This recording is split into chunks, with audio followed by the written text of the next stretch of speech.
नमस्कार दोस्तों, Indian classroom में आपका स्वागत है।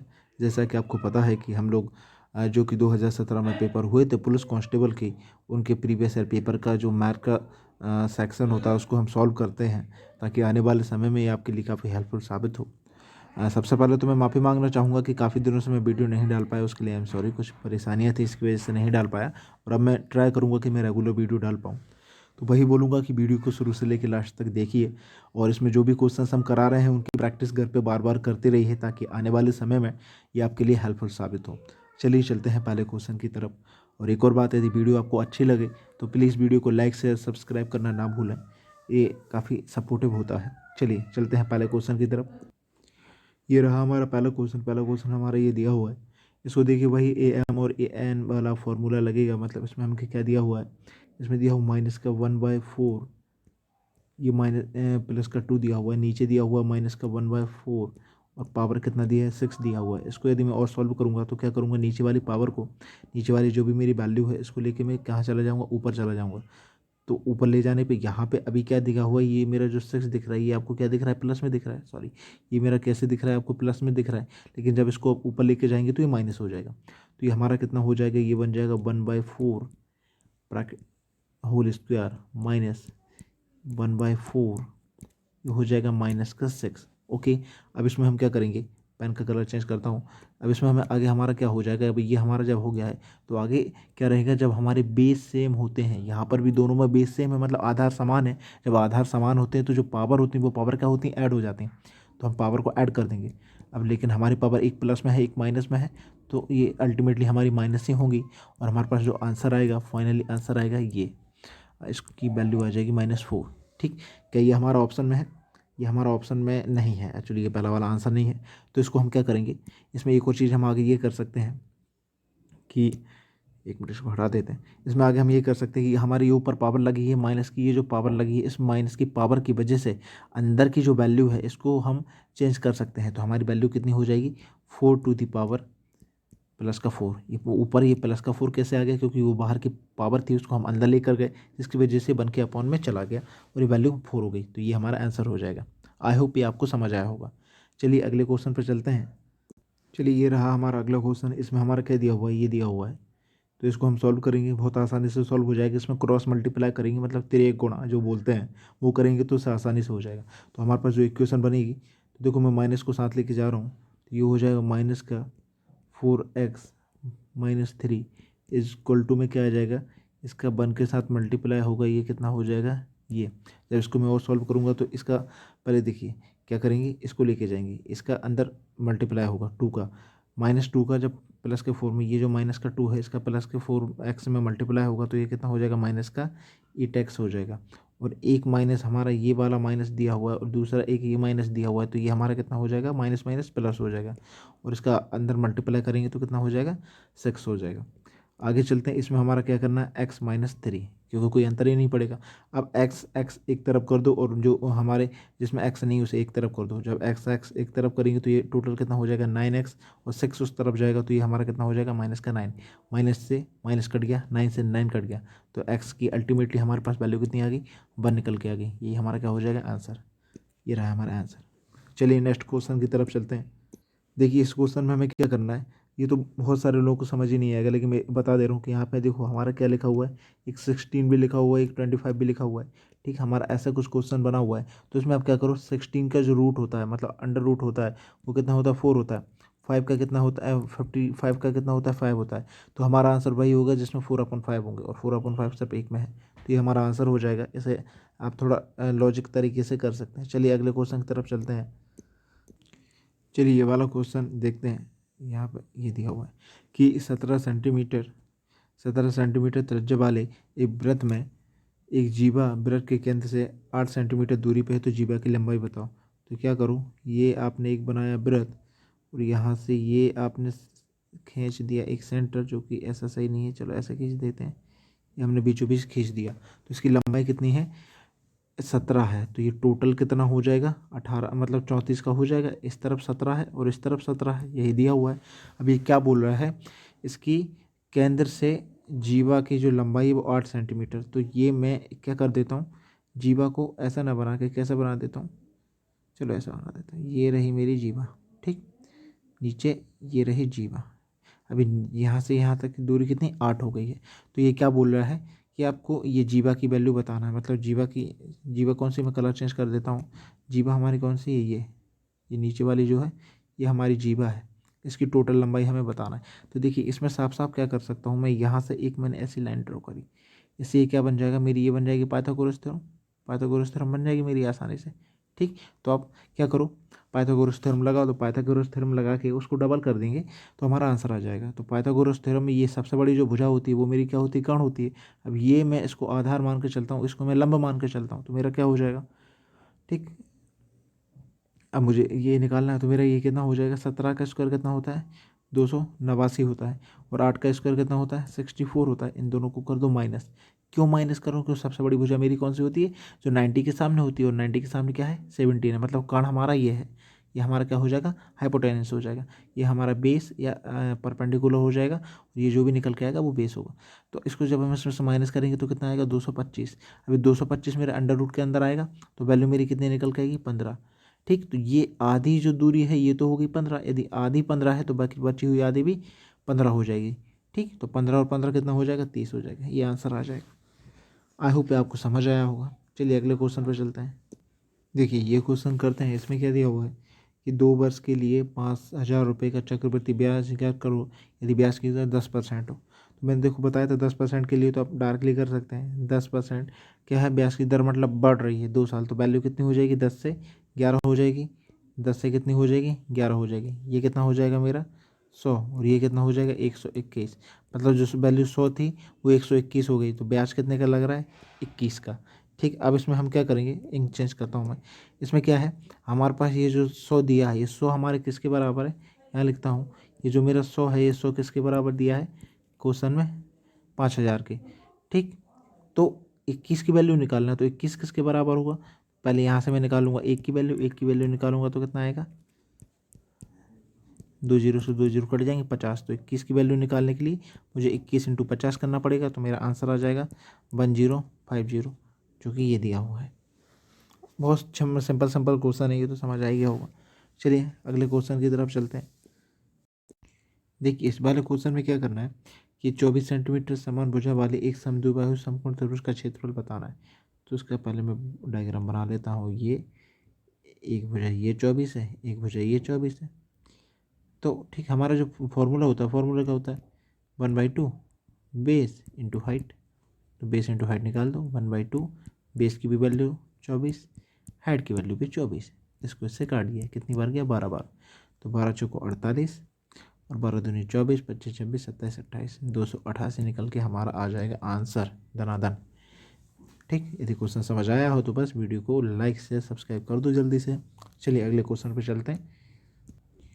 चलिए ये वाला क्वेश्चन देखते हैं। इसमें क्या दिया है कि एक घनी है, बक्से का आयतन दिया हुआ है, तो इसके किनारे बताना है, मतलब इसकी लंबाई बताना है। तो हमें मालूम है घन का आयतन हमारा क्या होता है, 1 क्यू इज इक्वल टू कितना दिया हुआ है, 512 दिया है। तो यहाँ से की वैल्यू हम कितने निकालेंगे, 8, क्योंकि हमारा किसका क्यूब होता है, 8 का क्यूब होता है। तो हमारा आंसर कितना हो जाएगा, 8। चलिए अगले क्वेश्चन पर चलते हैं। अगला क्वेश्चन क्या दिया हुआ है, अगला क्वेश्चन हमारा बोल रहा है कि एक समानांतर चतुर्भुज की दो आसन्न भुजाओं की लंबाई 5 सेंटीमीटर और 8 सेंटीमीटर दी है, तो इसकी परिधि बताओ। तो परिधि का मतलब क्या होता है, जैसे ये मैंने समानांतर चतुर्भुज बना लिया मान के चलो, ठीक। तो इसकी एक ये मेरी 8 हो गई, ये 5 हो गई, तो ये आमने सामने की ये भी 8 हो जाएगी और ये 5 हो जाएगी। तो परिधि का मतलब क्या होता है, ऊपर से देखने पे आपको क्या पता चल रहा है, ऊपर से देखने पे आपको पता चल रहा है कि इसमें देखो दो लंबाई है, एक लंबाई ये है, एक लंबाई ये है, दो लंबाई हो गई, और एक चौड़ाई ये है और एक चौड़ाई ये है, दो चौड़ाई भी हो गई। तो हमारा कितना हो गया, 2 लंबाई 2 चौड़ाई, ठीक। तो हमारा लंबाई कितना हो जाएगा, 5 और 8 कितना हो जाएगा, 13 इक्वल टू 26। 26 आंसर हो जाएगा, सिंपल, ठीक। वैसे मतलब लॉजिक से कर सकते हैं, ये डायग्राम मैंने ऐसे ही बनाया है, बाकी आप कर सकते हैं। चलिए अगले क्वेश्चन पर चलते हैं। देखो इस क्वेश्चन में क्या करना है कि एक दुकानदार ने एक वस्तु को 440 रुपये में खरीदा और 60 रुपये उस पर ऊपरी खर्च कर दिया। टोटल उसका खर्च कितना हो गया, 440 प्लस 60, टोटल उसने कितने का खर्च कर दिया, 500 रुपये। मतलब 500 रुपये में वो चीज़ खरीदी और बेची कितने में, 550 में। 550 में उसने वो चीज़ बेची है, तो उसका फ़ायदा कितने का हुआ, उसे फ़ायदा हो रहा है 50 का। तो 50 का फ़ायदा हो रहा है किस पे हो रहा है, 500 रुपये पे हो रहा है, तो परसेंटेज पूछा है 1020 1000, इससे कट गया, तो आंसर हमारा कितना आ जाएगा 10। ये तो बहुत छोटे छोटे सवाल हैं, पहले भी कर चुके हैं, तो ज़्यादा टेंशन नहीं है इनमें ना, समझ आएगी। नेक्स्ट क्वेश्चन है हमारा क्वेश्चन नंबर 26। ये हमारा क्या कह रहा है, ए बी एक पैरेलल लाइन है, ए बी पैरेलल लाइन है सी डी के, और A B and C D पर पी क्यू एक तिर्यक रेखा है जो कि एल और एम पर काटती है। यदि ए एल पी हमारा 110 है तो एल एम डी की वैल्यू बताइए। देखिए इसको ऐसे करेंगे, ये एक लाइन है, ये हमारी दूसरी लाइन है, इस पर एक लाइन खींचिए, ये हमारा हो गया ए, ये हो गया बी, ये हो गया सी और ये हो गया डी। ये इस पर एक लाइन है पी और ये हो गया क्यू। ठीक है, बिंदु कहाँ पे काटती है, ये वाला जो बिंदु है ये मेरा एल हो जाएगा, और ये वाला जो बिंदु है ये मेरा क्या हो जाएगा, एम हो जाएगा। ओके, अब अपन करते हैं कलर चेंज, जो जो दिया है वो लिखते हैं। हमारा इसमें दिया हुआ है कि ए एल पी, ये रहा ए एल और पी, इस वाले एंगल की बात हो रही है। ठीक, उसको डार्क कर देता हूँ। ए एल पी ये हमारा कितना दिया हुआ है, ए एल पी ये हमारा दिया हुआ है 110,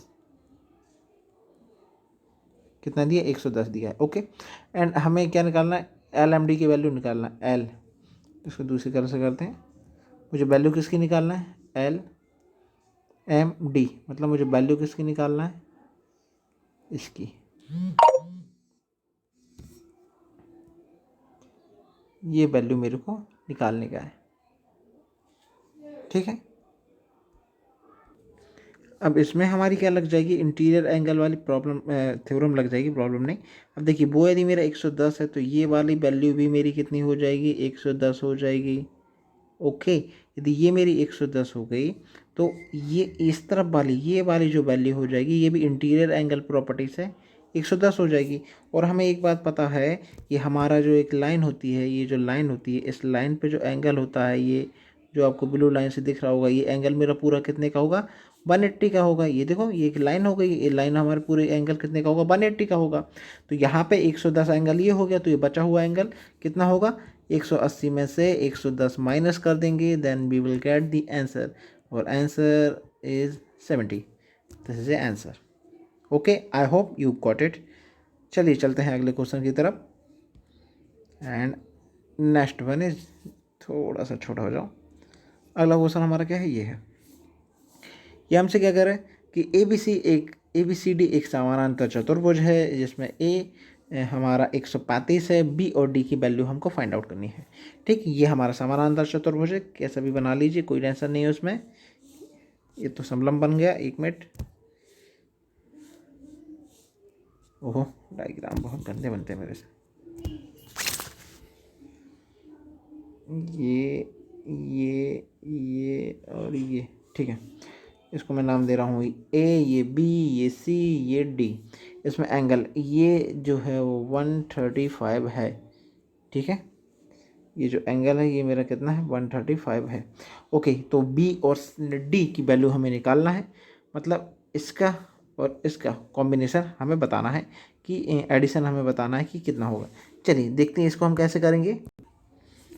हमें इसमें एक बात ये पता होना चाहिए कि जब भी हम समानांतर चतुर्भुज की बात करेंगे तो हमारे ये बोलेंगे कि आमने सामने के जो एंगल होते हैं वो हमारे बराबर होते हैं। यदि ये मेरा 135 है तो ये जो मेरा सी होगा ये भी बाय डिफ़ॉल्ट मेरा 135 हो जाएगा।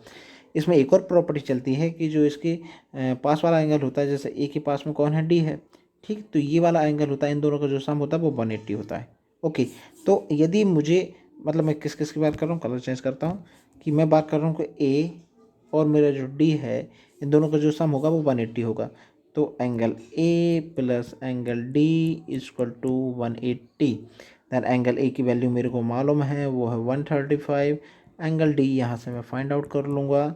सो एंगल डी की मेरी वैल्यू निकल कर आएगी 5 बचा और ये बचा 4, 45। ठीक, तो ये मेरी वैल्यू निकल के आ जाएगी 45, 95 नहीं है, 45 है, आई एम सॉरी। ओहो, ये हमारी कितनी है, 45 है। ये जो बना है ये मेरा 45 है। यदि ये 45 है तो ये भी मेरा 45 हो जाएगा। मैंने बोला आमने सामने के एंगल 45 होते हैं, समानांतर चतुर्भुज 45 नहीं होते, मतलब बराबर होते हैं। तो ये 45 दोनों को जोड़ दो, दोनों का ही एडिशन तो पूछा, दोनों का एडिशन कितना आ जाएगा, 90। यही हमारा होगा आंसर। चलिए अगले क्वेश्चन की तरफ चलते हैं। अगला क्वेश्चन यदि इसमें है तो मैथ वाला, और ये यूनिट हमारी हो गई यहीं ख़त्म। ये इसके मैथ के सारे क्वेश्चंस हो गए ख़त्म। अब चलिए मैं इसमें देखता हूँ यदि कोई मेरा ऐसा क्वेश्चन है जो कि मेंटल एबिलिटी वाला है और करने लायक है, तो उसको भी हम कर लेते हैं।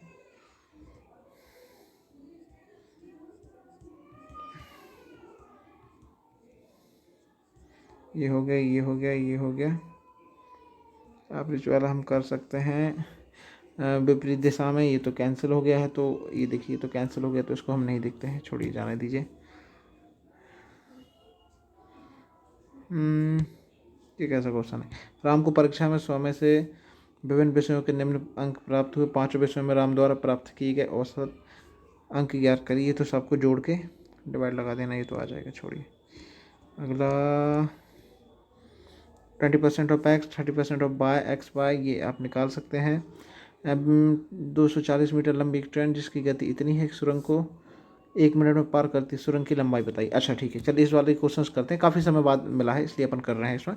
इसको हम कैसे करेंगे कि 240 मीटर लंबी रेलगाड़ी जिसकी गति हमारी कितनी दी है, यहाँ 72 किलोमीटर प्रति घंटा। अब यहाँ पे देखिए, यहाँ पे कितना दिया है, मीटर दिया है, और यहाँ पे कितना दिया है, किलोमीटर प्रति घंटा दिया है। तो इसको भी चेंज करेंगे, किसमें, मीटर में। जब अपन किलोमीटर से मीटर में जाते हैं तो हम क्या करते हैं, 5/18 से लगाते हैं मल्टीप्लाई। 18 से ये जाएगा 4 बार, तो हमारी इसकी स्पीड कितनी आ जाएगी, 20 मीटर पर सेकंड, इसकी स्पीड निकल आएगी।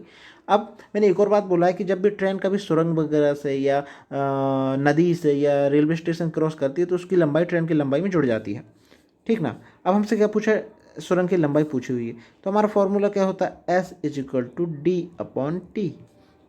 तो मैं वैल्यू रखता हूँ, S की वैल्यू कितनी है, मैंने निकाल ली है, कितनी है मेरी, 20 = इसको मैं करता हूँ पुट।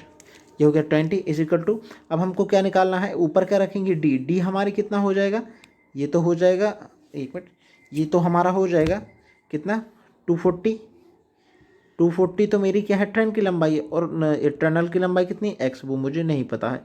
और इसमें टाइम कितना लग रहा है, कितनी देर में पार करती है, 1 मिनट में पार करती है। तो 1 मिनट में कितने सेकंड होते हैं, 60 सेकंड। ठीक, सारी चीज़ें सही हो गई हैं। अब आप क्या करेंगे, इस 60 का इस 20 के साथ मल्टीप्लाई कर देंगे और उसे 240 में से माइनस कर देंगे, तो आपके पास फाइनल आएगा। मैं बता देता हूँ, 6 दूनी 12, ये हो जाएगा 1200, और इसमें से माइनस करेंगे हम 240, देन वी विल गेट 200 तो मेरा पूरा का पूरा चला जाएगा, और 40 और कम कर दो तो बचेगा 960। ये होगी टनल की लंबाई, और आंसर क्या है, ये है 960। ये देखिए आंसर हमारा सही है। चलिए नेक्स्ट क्वेश्चन की तरफ चलते हैं।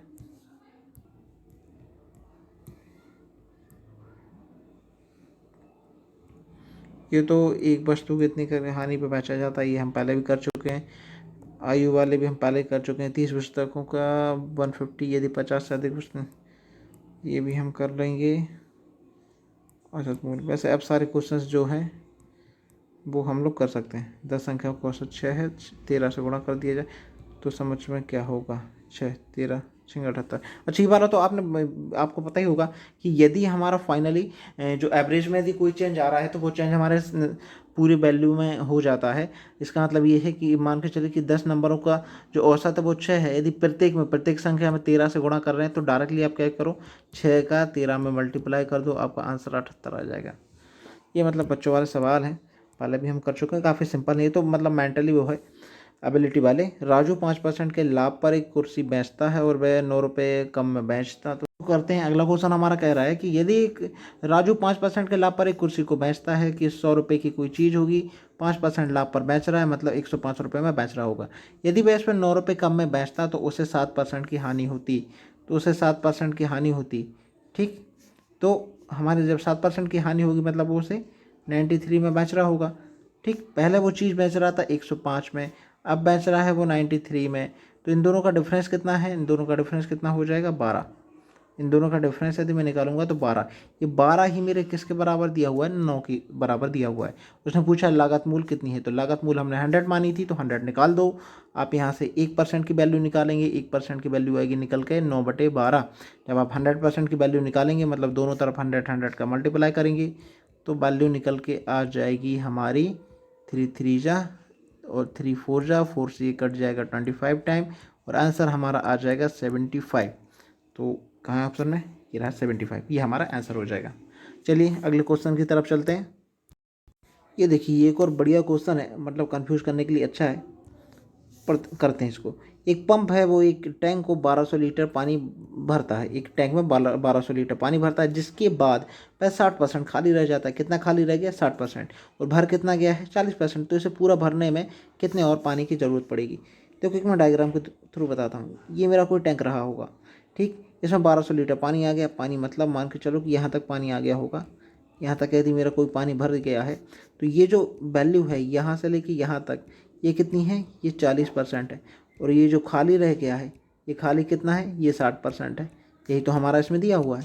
तो ये जो खाली वाला है, मैं इंक चेंज करता हूँ, ये जो वाला एरिया है ना, ये जो खाली वाला एरिया है, ये कितनी है, 60% है। और जो भर गया है, वो भर कितना गया है, 40% है। बस इसमें यही है। यदि ये समझ आएगा तो फिर आ जाएगा। इसमें अब करना क्या है हमको, इसमें हमारा सिंपल सा है कि 40% की जो वैल्यू दी है हमें, 40% की वैल्यू कितनी दी है, 1200 के बराबर दी है, ठीक।